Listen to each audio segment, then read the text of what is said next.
Sisi tusikia baadhi ya tunasoma kwenye mitandao, mtu akaa kwenye mtandao anamtukana mtu. Uislamu umekataza kutukana. Hata unayemtukana akiwa ni mtoto mdogo hairuhusiwi. Matusi ni haramu. Haifai kumkashifu mtu na kuudhalilisha utu wake. Haifai tatabu'ul awrat katika Uislamu, mtu kufuatilia aibu za watu na kasoro zao, afanya nini, enda wapi, ana nini, ukaanza kumchimbua mtu, haifai. Sasa haya ndio yaliyojaa kwenye mitandao, mambo ya dhulma na uadui. Atukanwa mtu baba wa fulani au mama wa fulani kwa matusi ya nguoni. Mimi nakuuliza swali, lau kama wewe wajua kwamba fulani anatukania baba yangu matusi ya nguoni, anamdhalilisha na mimi nipo, wewe utamfanya nini kama una nguvu?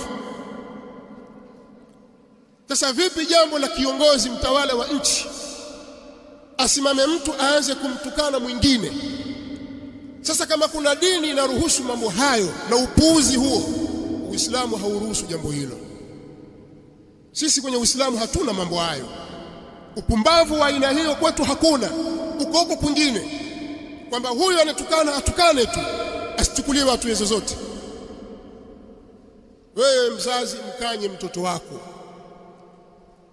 wewe mlezi mkanye mwanao unayemlea, asitukane watu, kwa sababu ukimtukana baba au mama wa mtu, mwanao akimtukana mzazi wa mtu, basi siku ukitukanwa na wewe usilalamike, bali ukichukuliwa hatua au yeye akichukuliwa hatua usilalamike. Sasa inakuwaje tunabadilisha mizani sisi? Tumeona mtu atukana, baba yake yupo, mama yake yupo, jamaa zake wapo, hawamkatazi. Anapotiwa nguvuni sisi tunalalamika, mwanangu, wewe una wazimu. Sasa haya ndio yaliyopo sasa hivi. Lakini wewe wafanya shughuli zako, wenda warudi, wafanya biashara zako, wewe wenda shambani kwako kulima, wenda kwenye mifugo yako, wenda kazini ulikoajiriwa, wafanya mambo yako. Humbughudhi mtu yoyote wala huzungumzi lolote kwa dhulma. Hakuna atakaye kudhulumu. Lakini haya tuyaona sisi, hatujaambiwa huko na kule. Twaona baadhi yao wanashiriki katika baadhi ya mambo mabaya. Katika kipindi kilichopita kuna watu walishiriki katika mambo mabaya kabisa na wakayaunga mkono. Leo wamegeuka, wanajifanya wataka kututetea sisi, eti ni watetezi wetu, waanza kuwatukana wale waliokuwa wakishirikiana nao katika baadhi ya mambo, watutia ujinga sisi tushirikiane na wao kwa sababu kuna maslahi waliyakosa katika nchi hii. Sisi si wapumbavu, sisi si waimmaa.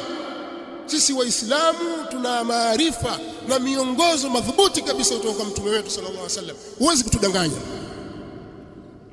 Kuna wahusieni ndugu zangu Waislamu, maneno haya ninayowaambia hayafungamani na chama chochote wala kujipendekeza kwa yoyote. Tunazungumza jambo hili kwa sababu hatari yoyote itakayotokea katika nchi hii ya uvunjifu wa amani, hakuna atakayesalimika, si mdogo wala mkubwa, mwanamke wala mwanamume, Muislamu wala Mkristo. Kwa hiyo tuna wajibu wa kulisimamia jambo hili, kuhami, kuhakikisha neema ya Allah subhanahu wa ta'ala iliyoko juu yetu inadumu.